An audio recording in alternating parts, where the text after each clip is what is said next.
ನಾಳೆ ದೆಹಲಿಯಲ್ಲಿ ನೂತನ ಕರ್ನಾಟಕ ಭವನ ಉದ್ಘಾಟನೆ ಇದೆ. ಉದ್ಘಾಟನೆಯನ್ನ ಮಾಡಲಿದ್ದಾರೆ ಸಿಎಂ ಸಿದ್ದರಾಮಯ್ಯ. ಸಿಎಂಗೆ ಸಾಥನ್ನ ನೀಡಲಿದ್ದಾರೆ ಡಿಸಿಎಂ ಡಿಕೆ ಶಿವಕುಮಾರ್. ಕೆಲವು ಸಚಿವರು ದೆಹಲಿಗೆ ತೆರಳುವಂತ ಸಾಧ್ಯತೆ ಇದೆ. ಲೋಕೋಪಯೋಗಿ ಇಲಾಖೆಯಿಂದ ಕಟ್ಟಡ ನಿರ್ಮಾಣ ಆಗಿದೆ. ಹಾಗಾಗಿ ನಾಳೆ ಕೆಲವು ಸಚಿವರುಗಳು ಅಲ್ಲಿಗೆ ಹೋಗಬಹುದು. ಸದ್ಯಕ್ಕೆ ಸಿಗ್ತಾ ಇರುವಂತ ಮಾಹಿತಿಯ ಪ್ರಕಾರ ದೆಹಲಿಯಲ್ಲಿ ನೂತನ ಕರ್ನಾಟಕ ಭವನ ಏನು ಉದ್ಘಾಟನೆ ಆಗ್ತಾ ಇದೆಯೋ ಈ ಕಾರ್ಯಕ್ರಮದಲ್ಲಿ ಸಿಎಂ ಸಿದ್ದರಾಮಯ್ಯನವರು ಮತ್ತು ಡಿಸಿಎಂ ಡಿಕೆ ಶಿವಕುಮಾರ್ ಅವರು ಭಾಗಿಯಾಗ್ತಿದ್ದಾರೆ ಅನ್ನೋದ್ರ ಬಗ್ಗೆ ಮಾಹಿತಿ ಇದೆ.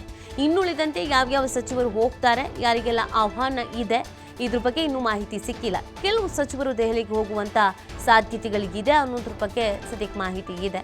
ಲೋಕೋಪಯೋಗಿ ಇಲಾಖೆಯಿಂದ ಈ ಒಂದು ಕಟ್ಟಡ ನಿರ್ಮಾಣ ಮಾಡಲಾಗ್ತಾ ಇದೆ. ಹಾಗಾಗಿ ಇಲ್ಲಿನ ಕಡೆಯಿಂದ ಅಂದರೆ ಈ ಸರ್ಕಾರದ ಕಡೆಯಿಂದ ರಾಜ್ಯದಿಂದ ಸಿಎಂ ಮತ್ತು ಡಿಸಿಎಂ ಹೋಗೋದು ಕನ್ಫರ್ಮ್ ಆಗಿದೆ ಅನ್ನೋದ್ರ ಬಗ್ಗೆ ಮಾಹಿತಿ ಸಿಗ್ತಾ ಇದೆ. ಇಲ್ಲಿ ಡಿಸಿಎಂ ಕೂಡ ಭಾಗಿಯಾಗ್ತಾ ಇದ್ದಾರೆ. ಇನ್ನುಳಿದಂತೆ ಕೆಲವು ಸಚಿವರುಗಳು ಹೋಗಬಹುದು ಅನ್ನುವಂಥ ನಿರೀಕ್ಷೆಯನ್ನು ಇಟ್ಕೊಂಡಿದ್ದಾರೆ. ಯಾರ್ಯಾರು ಹೋಗ್ತಾರೆ ಅನ್ನೋದ್ರ ಬಗ್ಗೆ ಇಲ್ಲಿವರೆಗೂ ಮಾಹಿತಿ ಸಿಕ್ಕಿಲ್ಲ, ನಿಖರವಾದಂಥ ಮಾಹಿತಿ ಇಲ್ಲ.